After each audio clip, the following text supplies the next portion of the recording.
జీవితం జీవించడానికి చాలామంది ప్రయాసపడుతూ ఉంటారు, కానీ యేసుప్రభు వారి దగ్గరికి రాకుండా ఆ నిర్మలమైన జీవితం గడించడం అసాధ్యం. నిర్మలమైన జీవితం వచ్చేస్తుంది. ఈ జీవితాన్ని మనం కాపాడుకోవాలి, ఈ మంచి జీవితాన్ని. ఈ అపవిత్రాత్మలు వెళ్ళిపోతాయి కదా, వెళ్ళిపోయి అటు ఇటు తిరుగుతూ ఉంటాయి. విశ్రాంతి ఎక్కడ ఉండిద్దా మనకి?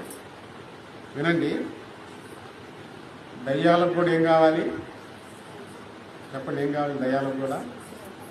విశ్రాంతి కావాలి. మనుషులకు ఏం కావాలి? విశ్రాంతి కావాలి.